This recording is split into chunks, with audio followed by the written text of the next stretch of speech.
안녕하세요. 강사 이성원입니다. 오늘은 중국어 실력을 빨리 키우고 싶은 분이나 SSK 시험에서 자신이 원하는 급수를 받고 싶은 분들을 위해서 이 박사의 6가지 SSK 학습 원칙 부제 如何提高 汉语水平 어떻게 하면 중국어 수준을 올릴 수 있는가 라는 제목으로 짧은 특강을 준비했습니다. 아무쪼록 중국어를 공부하시는 여러분들께 조금이나마 도움이 될 수 있었으면 좋겠습니다. 제가 ACC 과목을 강의하면서 늘 제 마음속에는 어떻게 하면 학생들이 중국어 수준을 올릴 수 있을까라는 문제의식을 가지고 연구하고 자료를 찾아보고 또한 중국 교수들과도 만나서 토론을 했습니다. 그 결과 외국어를 공부할 때는 분명히 나름대로의 원칙과 그 외국어를 대하는 마음의 자세를 가지고 있어야 그 외국어를 공부하는데 효과적이라는 결론을 얻었습니다. 이제부터 하나하나 그 원칙에 대해 말씀드리겠습니다. 첫 번째 원칙, 一分耕耘一分收获. 무슨 말이죠?耕耘이 경작이에요. 경작. 우리가 시골에 가면 한마디의 경작은 一分收获, 한마디의 수확을 얻는다. 즉 경작을 한 만큼 수확을 얻는다 라는 말에서 정말로 뿌린 만큼 거둔다 라고 할 때 一分耕耘一分收获 라고 씁니다. 우리가 외국어 공부할 때 가져야 될 첫 번째 원칙은 우리가 노력한 만큼 성과를 얻는다 라는 것입니다. 요즘 특히 젊은 사람들은 경제적인 마인드로 최소의 노력으로 최대의 효과를 보겠다. 그거는 외국어 접근 방식에 있어서 처음부터 잘못된 겁니다. 그래서 뿌린 만큼 거둔다라는 그런 솔직한 심정으로 외국어를 ACC를 준비하시기 바랍니다.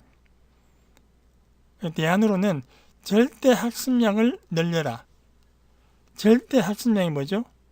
내가 공부한 총 학습량을 말합니다.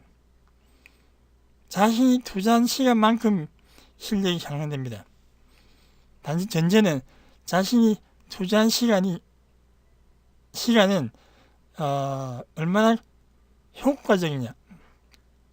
혹시 잘못된 학습 방법을 공부하면 시간만 들이고 효과가 없을 수가 있습니다. 그러니까 정확한 학습 방법과 시간을 들일 때 실력이 향상된다는 겁니다. 그래서 외국어 공부는 제가 해보니까 학습의 질이 아니라 양의 문제다. 단기간 정복은 절대 불가능합니다. 시중에서 혹은 학원에서 2개월 완성, 1개월 속성 이렇게 말하죠. 그거는 그냥 손님을 끌기 위한 그냥 전략일 뿐입니다.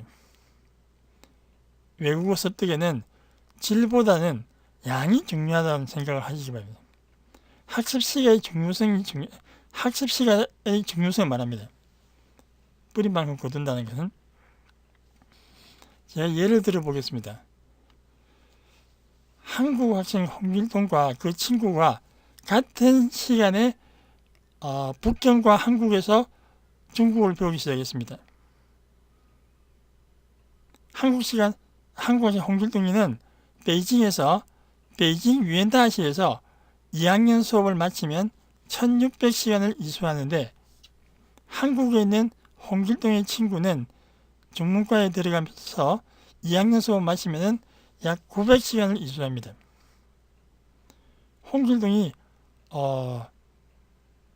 700시간이나 더 많이 합니다. 절대 학습량의 차이가 있죠. 그래서 홍길동이가 단지 베이징에서 말을 잘하는 게 아니라 학습 시간이 국내에 있는 2학년 학생보다 많기 때문에 잘한다는 것입니다. 그래서 제가 북경에 가서 베이징 유엔다시에서 외국인들한테 중국어를 강의하시는 교수님을 일부러 찾아갔어요. 그래서 교수님께 여쭤봤습니다. 老师您觉得怎样提高汉语水平呢? 어떻게 하면 중국어 실력을 올릴 수 있을까요? 라고 물었습니다. 교수님이 말씀하시기를 实践 단순합니다. 실천하십시오. 뭘 실천해요? 增加阅读量和输入语言材料 독해의 양을 늘리고 유인材料, 언어 자료를 몸에 입력하라. 여기서 정자阅读량, 역시 독해를 많이 하라는 겁니다. 다만 여기서 독해는 눈으로만 하는 것이 아니고 낭독이 꼭 포함됩니다. 그래서 제가 베이다에 유학할 때 북경대 학생들은 아침에 일어나면은 다 숲속에서 나무에 기대서 영어책을, 대학 영어책을 큰 소리로 읽어요. 그게 공부입니다. 아주 좋은 방법이에요. 그래서 독해의 양을 늘리고 모든 언어 자료, 우리가 듣기라든지 뭐 말하기, 쓰기 이런 자료를 중국어로 된 자료들을 몸에 엔터하라, 입력하라 그랬어요. 인풋을 많이 해야 됩니다. 인풋을. 그래 나중에 아웃풋을 하죠. 아무튼 첫 번째는 뿌리만큼 거둔다 라는 겸손한 자세로 HSC를 준비하시기 바랍니다. 자, 第二, 두 번째 원칙, 语言这东西不是随便可以学好的，非下苦功夫不可. 그랬습니다. 무슨 이 문장 해석 한번 해볼까요? 语言这东西, 여러분 이거 만약 여러분 해석하면 어떻게 할까요? 여러분 초급에서는 买东西, 吃东西, 물건, 음식 이런 뜻이 되죠. 근데 중국 고급 보면은 이 동치가 추상적으로 바뀝니다. 그래서 여러분 초급부터 단어 외울 때 앞뒤 단어하고 같이 외워야 돼요. 제가 늘 강조하는 그 말뭉치 아시겠죠? 그래서 这个语言这个东西하면 언어라는 것은 혹은 爱情这个东西 사랑이라는 건 말이죠. 이럴 때 이게 명사와 동시에 같이 붙이면 그럼 추상적인 뜻이 돼요. 아무튼 언어라는 것은 그렇게 随便 그렇게 함부로 마음대로 마스터할 수 있는 것이 아니다. 맞죠? 우린 다 마스터하기 원합니다. 어떻게 해야 돼요? 非什么什么不可 뭐뭐 하지 않으면 안 된다. 반드시 이렇게 해야만 된다. 이중부정 강한 긍정입니다. 下苦功夫不可 苦功夫 각고의 노력을 기울이지 않으면 안 된다. 하드 트레이닝을 하지 않으면 안 된다. 외국어에서 마스터하려면 우선 그런 자세가 되어 있어야 돼요. 우리는 공부는 꽁푸다 이런 말이 있어요. 우리가 공부하다 할 때 꽁푸는 사전 보면은 시간, 노력, 공을 들이다 그런 명사예요. 그래서 우리가 공부한다라고 할 때는 시간 플러스 노력입니다. 어떤 것을 얻기 위해서 그 투자를 해야 되죠. 투자한 시간과 그것을 몸에 익히기 위해서는 노력을 투자해야 되죠. 공부한다고 단지 시간만 투자하고 노력을 기울이지 않는다면 그건 헛공부입니다. 제대로 공부했다라고 할 수 없어요.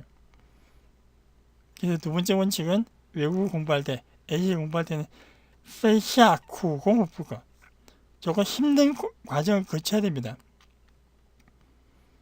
힘든 건 다 싫어하지만은 그 과정을 거쳐야지. 마치 우리 성경 영화 보면은 참 꽁푸가 중국 무술에서 꽁푸하고 같아요. 꽁푸도 성경 보면 뭡니까? 무술 연습할 때 체력 단련 많이 하죠. 심한 무술 연습 많이 하잖아요. 그래야 오릅니다. 외국어도 마찬가지로 심하게 공부하지 않으면 절대 실력이 오르지 않는다. 이 말은 심하게 공부해야만 실력이 오를 수 있다. 점수가 오른다. 예를 들어서 외국어 학습은 제 생각에 비행기 이륙할 때와 비슷합니다. 비행기가 어떻게 공항에서 뜨죠? 시속 300km 속도로 활주로를 3000m 이상 쭉 달려나갑니다. 그 3000m 다 와서 그때 가속력에 의해서 그 무거운 비행기가 하늘로 뜹니다. 외국어도 마찬가지예요. 우리가 가속도로 붙여서 공부를 심하게 쫙 해야 됩니다. 하다가 힘들다 그만두면은 마치 비행기가 쫙 달리다가 뭐 2800m에서 그만둡니다. 2800m에서 비행기가 뜰 수 있습니까? 안 됩니다. 3000m 이상 가야만 거기서 가속도에 의해서 뜬다는 거와 마찬가지로 처음 몇 년 동안은 중국어를 심하게 공부하셔야 됩니다. 그래야 비로소 내 몸에 중국어 감각, 그러니까 안주의 위감, 어감 이런 게 형성이 돼요. 어감이 형성되면 여러분 어떤 시험에 임하든지 여러분의 감각으로 점수를 딸 수 있어요. 요령으로 따는 거, 쪽집게로 따는 거는 한계에 있습니다. 그래서 여러분 외국어 배울 때 외국어는 결코 자연스럽게 습득되지 않는다는 겁니다. 오직 연습을 통해서만 자연스러워진다. 예를 들어서 우리 올림픽에서 평행봉 선수의 그 훌륭한 물구나무 서기 동작이죠. 자연스럽게 보이지만 그거는 그 선수의 연습의 결과물입니다. 저는 한국어, 모국어는 걷기와 같다. 자연스럽게 되죠. 우리 한국어 할 때 힘듭니까? 근데 외국어는 중국어, 영어, 독일어, 불어 이런 외국어는 물구나무 서기 하는 거와 똑같아요. 여러분 중에 태어나자마자 물구나무 서기 한 사람 있어요? 없죠?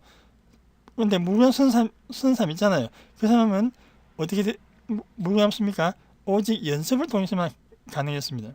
마찬가지로 외국어에서 리엔시가 엄청 중요하다. 그래서 저는 자주 학생들이 이런 말을 씁니다. 外语是练出来的. 外语是练出来的.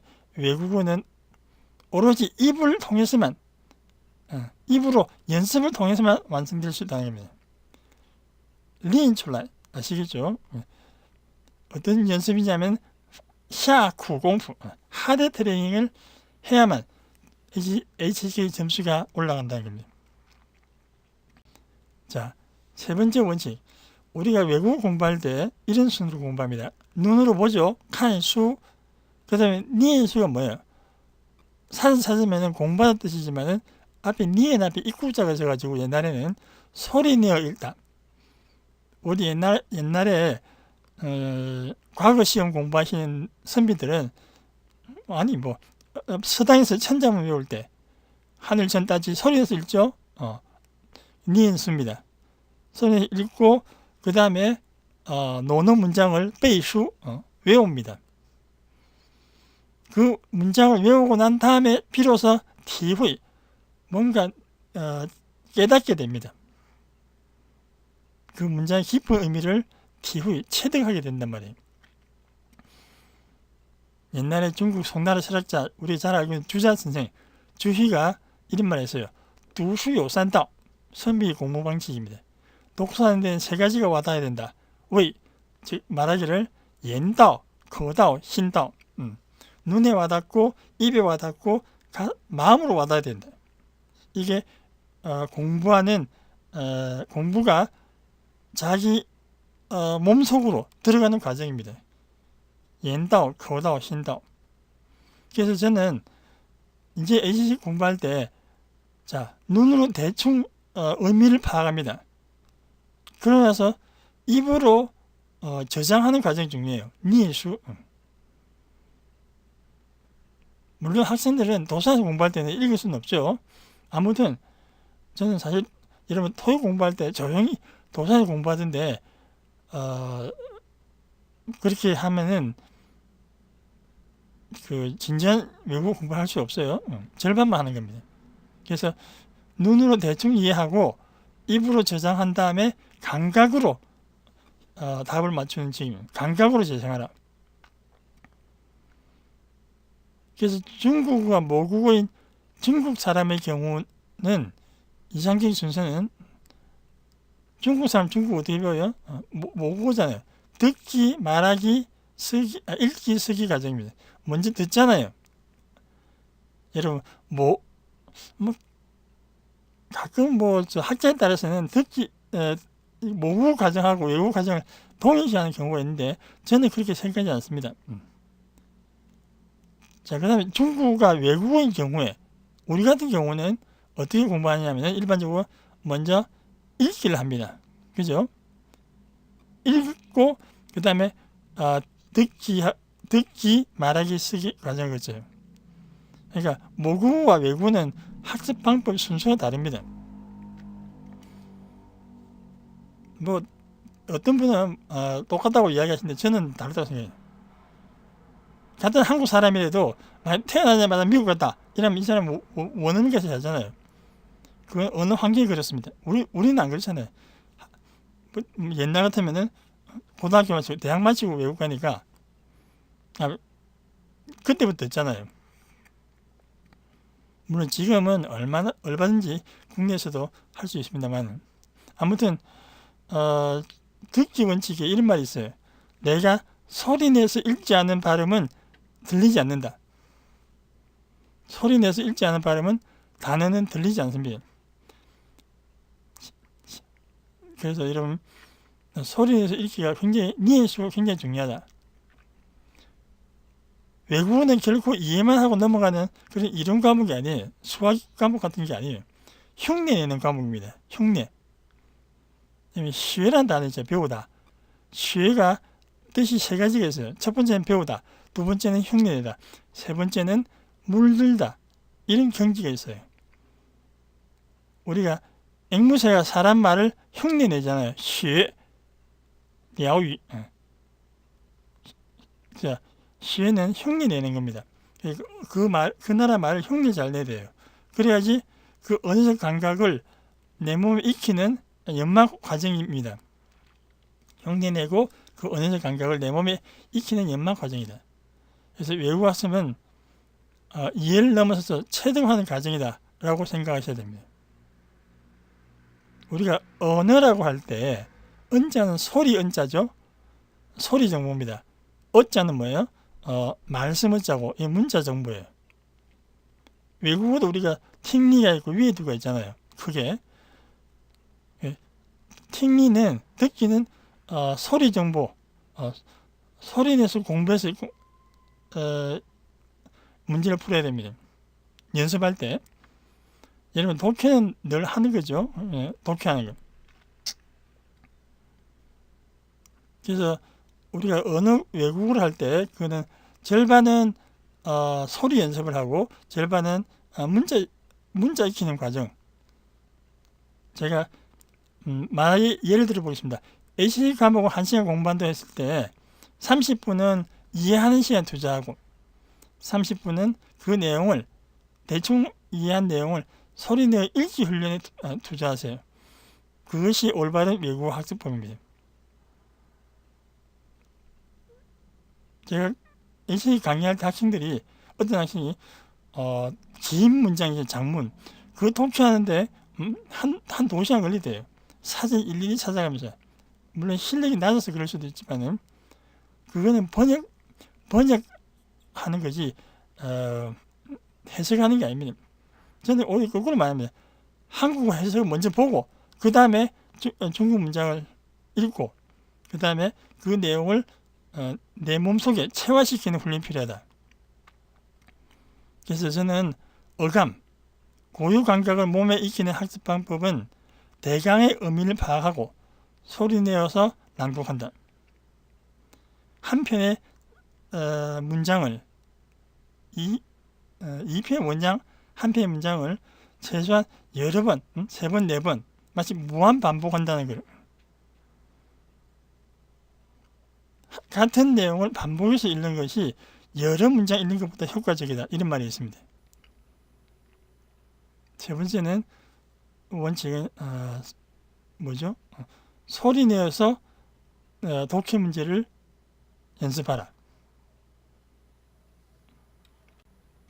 자, 네 번째 보겠습니다. 네 번째 원칙은 坚持到底. 많이 들어봤죠? 끝까지 계속하라. 연속의 효율성입니다. 끝까지 가라. 최소한 1시간, 하루도 빠짐없이 집중해서 학습하라.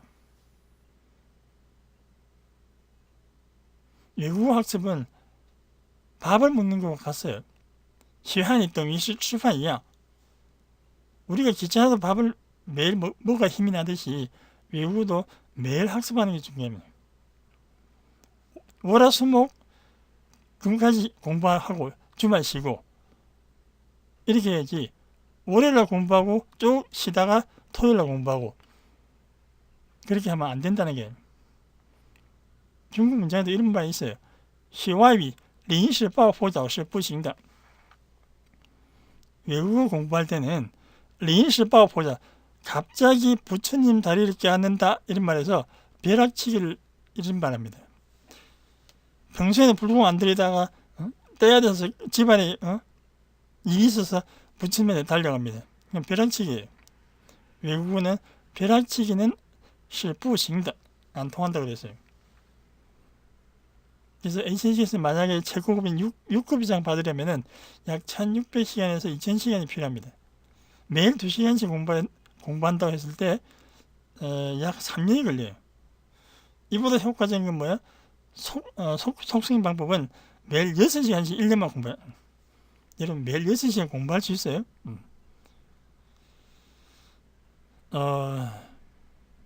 제하면 제일 좋죠. 저는 매일 6시간 공부하면 이제 급수 4급, 5급 뭐 1년이 아니라 반년 만에 딴다고 생각해요. 여러분들이 원하는 점수가 나올 때까지 공부를 하시는데 끝까지 벼락치지 말고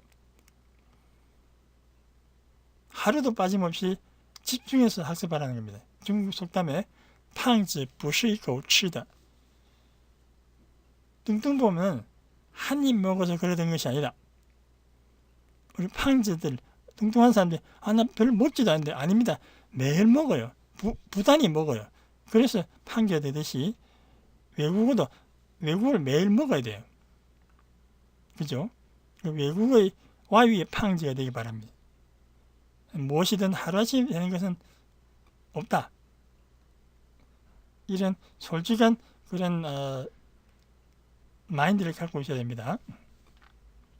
그 다음 第五, 再复习一遍.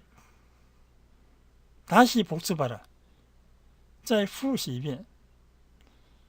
复习繁体字네요.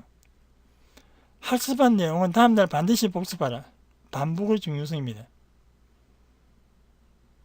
제가 자료를 보니까 단기 기억 장치가 장기 기억 장치로 전환되기 위해서는 가장 필요한 것은 반복 학습이다.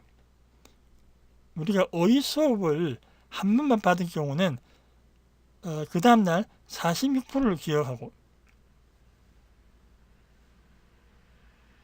10개를 배우면 한 4개만 기억한다. 근데 그 10개의 어휘를 3번 반복 노출하면 74%, 6회를 받는 경우는 90%에 이른다. 그래서 90%를 기억하기 위해서는 6회 이상의 반복 노출이 필요하다.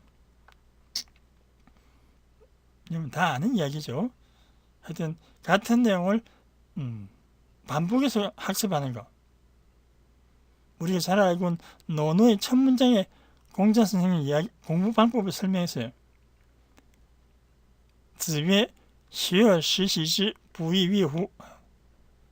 자왈 하기 시습지면 불역열호라. 다 알죠? 이 말을 중국말로 어떻게翻译한가 보세요. 중국 책에서. 孔子说学到了知识而且经常去温习它不也是很高兴的吗？学到了知识, 지식을 学到, 자기 것을 배우고 나서 게다가 经常, 항상, 늘 그것을 복습한다면 원시는 복습하다 뜻입니다. 후시와 같은 뜻이에요. 여러분, 经常과 장창이 차이지 말아요. 사전에 둘 다 자주라고 그랬죠. 둘 다 항상이라고 했습니다. 조금 다릅니다. 经常은 규칙적으로 항상입니다. 규칙적으로. 장창은 불규칙적으로 장창이에요. 매일 하면 징창이에요. 이틀에 한 번씩 하더라도 그것도 규칙적으로 징창이에요. 장창은 뭐 월요일로 했다가 수요일에 했다가 다음 넘어갔다가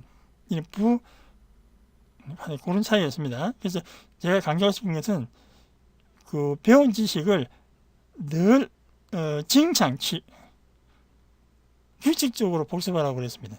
그러면 또한 즐겁지 아니한가. 우리말에 하기 시습지라는 말을 번역하면은 배우고 이때 시제 시 하기 시 때 이때 시는 때 맞춰 익히다. 배우고 때 맞춰는 뭐야? 까먹기 전에 익히다 뜻입니다. 하기 시습지가 배우고 때 맞춰 익힌다는 뜻이에요. 때 맞춘다는 건 까먹기 전에 익히는 뜻이에요. 우리 흔히 이 습자는 뭐냐면 물을 마셔서 내 몸속에 스며드는 것, 그것이 습입니다. 그래서 우리가 학습이라고 할 때는 학은 자기가 눈으로 공부하고 이론적인 공부입니다. 근데 습은 그 배운 것을 실천하는 과정이에요. 근데 여러분들이 만약에 도서관에서 A시의 문제를 계속 풉니다. 그러면 그거는 학이 되지 학습이 안 돼요. 문제를 풀고 그 내용이 좋은 문장을 들고 나와서 나무 밑에서 소리내서 읽습니다. 아니면 집에서 혼자서 읽습니다. 그게 습이에요. 学习는 이론과 실천을 같이 할 때만 학습이 되는 겁니다. 여러분들은 오늘도 학원에서 도서관에서 학만 하고 있다는 거 아시기 바랍니다. 마지막 6번째 원칙, 潜移默化. 潜移默化가 문학 작품에서 쓰는 말인데 모르는 사이에 감화되다. 그런 뜻이에요. 나도 모르게 감화되다. 사람의 사상이나 성격이 다른 방면에 감화를 받아서 은연중에 변화하다. 은연중에 변화하다. 나도 모르는 사이에 감화되다. 그래서 潜移默化는 우리말에 가랑비에 옷 젖는다. 옷이 젖는지 몰랐는데 벌써 가랑비를 맞으면서 옷이 다 젖었단 말이에요. 중국어를 계속 맞으면은 자기도 모르게 중국을 흠뻑 젖어버려요. 자, 그 밑에 제가 외국 사람들이 한국어 능력시험 토픽이라고 하는데 그 4급 문제를 가져와 봤습니다. 여러분 한번 풀어보세요.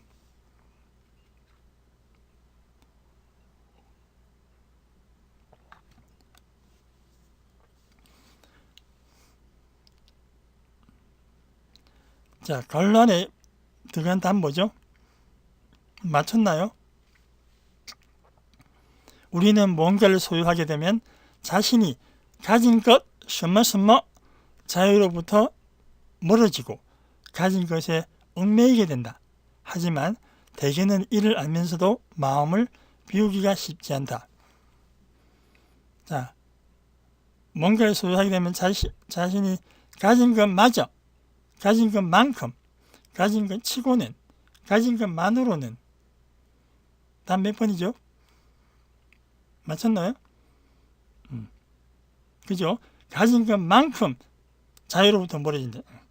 우리 장자에서 이런 말을 써요. 사람이 물욕이 많아질수록 그 물건에 내 영혼이 뺏긴다 그래요.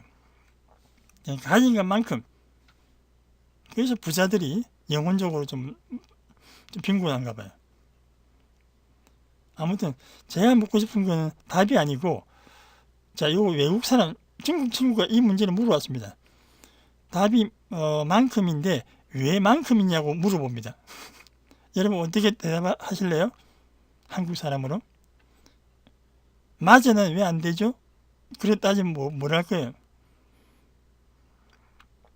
그러면 보통적인 한국어 아주 설명 잘하시는 선생님들도 맞아를 가지고 예문을 들죠. 너마저도 이런 예문을 달면서 맞아의 감을 가르쳐 줍니다. 만큼도 뭐만큼, 요것만큼이라는 여러 가지 예문을 가지고 설명합니다.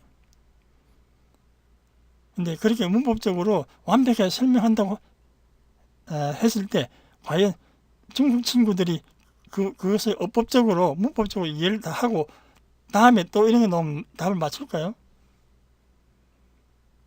이런 공부는 어떻게 공부하라고 여러분 권하고 싶어요? 이런 우리 HC 5급에 이런 문제 있잖아요. 갈로 넣는 거. 이 문제 정답은 이 문제를 소리내서 많이 읽으라는 뜻입니다. 문장의 그 행간의 의미를 읽어야 돼. 행간. 그러려면 이 문장을 이해를 해야 돼요. 첫 번째는 독해를 많이 해요. 독해의 양을 늘려야 돼요. 가장 틀린 말인 것 같지만 가장 정답은 한국 책을 많이 바랍니다. 문법적으로 설명하는 거 순간 이해하지만은 문제가 또 내용을 바꾸면은 감이 없는 상태에서는 또 틀립니다. 여러분 우리가 감으로 맞췄듯이 중국 친구들도 HSK 문제 풀 때 감으로 풀죠. 어감. 우리가 HSK 시험 칠 때 어법 지식으로 문제를 푼다기보다는 사실은 그동안 공부하면서 축적된 어감입니다. 쌓아둔 어감. 저는 고유 감각이라는데 그런 중국어만의 그 감각, 고유 감각으로 문제를 푼다 할 수 있어요. 그래서 감으로 습득한 감각으로 헷갈림과 함정을 피하고 답을 맞추는 경지에 이릅니다. 제가 이전에 그 북경 어원대 한국어과 게시판을 본 적이 있는데 제목이 그래요. 죽어도 헷갈리는 얼렬과 이가 얻는. 한국 사람들은 웬만해서는 헷갈리지 않는 얻는과 이가 얻는입니다. 문법적으로 접근하면 어렵다는 거예요. 자, 중국말에 이런 말이 있어요.勤奋出灵感. 부지런함 속에서 영감이 생겨난다. 영감이 생겨난다. 영감. 어떤 일을 부지하다 보면 거기에 대해서 영감. 그게 바로 요령이라는 겁니다, 여러분. 영감이라는 것은. 이 말을 제가 패러디해서勤奋出灵感. 부지런히 심하게 공부하면은 어감이 생겨난다. 그 어감으로 문제를 푼다는 겁니다. 듣기도 그렇고 쓰기도 그렇고. 이제 외국어 마지막 과정은 나도 모르게 답을 맞추는 경지예요.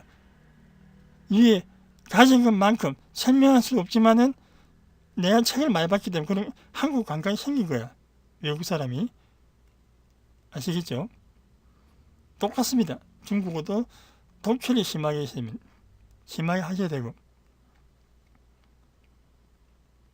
어떤 중국 친구가 현지에서 좋은 생각인간 잡지를 매일 도서에 읽었대요. 그래서 아마 그 중국 내에서 장문 시험에서 그 친구가 1등을 했다던데 이렇게 책을 많이 봐야 된대요. 자, 결론입니다. 총결론, 종지에. 그래서 우리가 외국어를 HSK를 대하는 원칙, 마음의 자세는 3분靠教, 7분靠学입니다. 30%는 선생님의 가르침을 의지하고 70%는 靠自己, 靠学, 스스로의 공부에 의지한다. 더 이상 여러분 스타 강사, 좋은 교재 이런 것만 쫓지 말아요. 스타 강사는 원래 실력이 좋은 사람이에요. 여러분 설명을 잘한다고 잘 가르친다고 좋은 선생님입니까? 아닙니다. 부족해요.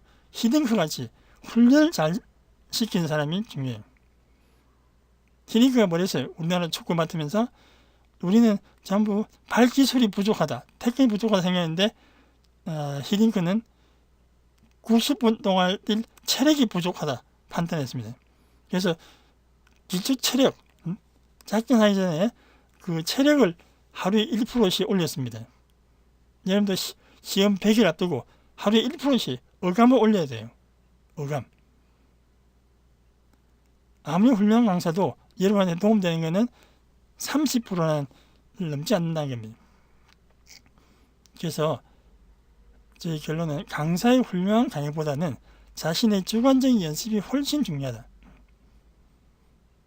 물론 스타 강사 사야 됩니다. 제가 우리 딸 욕을 좀 할게요. 옛날 학교 다닐 때 고등학교 때 토익 강의 잘한다 하는데 그 선생님 인터넷 수업 듣습니다.